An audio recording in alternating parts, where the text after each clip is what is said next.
Lindy was laying on her back, dead. Lindy Sue Biechler. Lindy Sue Little was born on January 31, 1956, to her parents Eleanor Giese and Wayne Little. Her parents separated when she was very young, but she lived with her mother Eleanor while her father Wayne remarried and had another child, Mike Little. Lindy was described as a free spirit by her half-brother Mark, and he said that she had a great work ethic. Later in her high school years, Lindy was working at a flower shop and ended up meeting a man named Philip Biechler, who attended Millersville State College and worked for Hertz Rental Cars. Lindy and Philip ended up getting married in 1975 and moving into an apartment, 104A, in the Spring Manor apartment complex in Lancaster, Pennsylvania. Not long after they moved into the apartment, Lindy began telling her friends and family that she had an uneasy feeling, like she was being watched and followed. One day, Lindy was home alone when she noticed a man looking through the sliding glass door in her apartment. Ever since this incident, Lindy was nervous to be home alone, especially at night.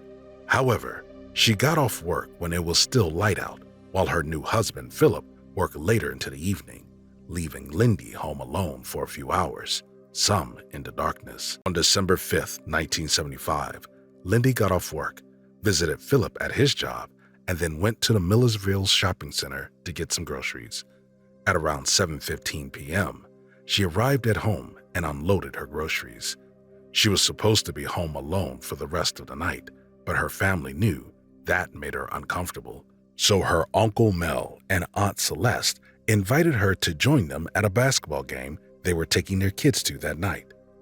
At around 8:45 p.m., Mel and Celeste arrived at the apartment to pick up Lindy, and Celeste went up to the front door to get her.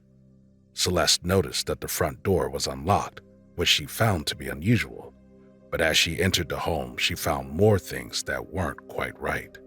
She found a lamp knocked over in the living room and couldn't find Lindy anywhere, even though she was calling her name. Once Celeste made it to the kitchen, she found a horrible scene. Lindy was laying on her back, dead. Celeste called 911, and police arrived soon after. They began investigating the crime scene and couldn't find anything of value missing from the home, so the motive of robbery was quickly ruled out. There was also no evidence that the crime was sexually motivated, and there were no signs of forced entry into the home. There was evidence that Lindy had fought back desperately against her attacker, and police found a male's bloody footprint in the kitchen. According to the autopsy, Lindy had been stabbed with 2 different knives. The butcher knife, which was used, came from her kitchen, but the other knife has never been found, and police assumed that the killer brought it in himself. The medical examiner believed that the fatal stab occurred early on in the attack, but that the killer kept stabbing her in a fit of passion. Lindy's neighbors all had alibis for the time of her murder, so they were all ruled out as suspects, but that also meant that none of them had any leads or information to give police. Without any more leads, Lindy's case went cold until 2006, when it caught the attention of Vidocq Society, a volunteer group of retired professionals in forensic-related fields that aims to put new eyes on cold cases. In 2019, the case seemed to get a bit closer to being solved.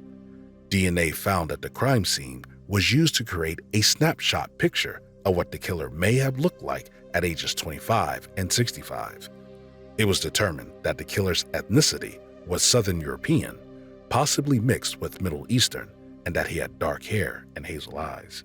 Just this year, an arrest was finally made. 68-year-old David Sinopoli was arrested and charged with the murder after DNA found on Lindsay's clothes was sent to Parabon Nanolabs for genealogical testing. Investigators at Parabon identified Sinopoli as a suspect and gave his information to police, who then looked into him more. They found out that he had, at one point, lived in the same apartment complex that Lindy did at the time of her murder. Police were able to extract a sample of David's DNA from a coffee cup he threw away, and when they tested it against the DNA found at the crime scene, a match was made. Even though a DNA match was made, David is currently still being held without bond, awaiting a conviction.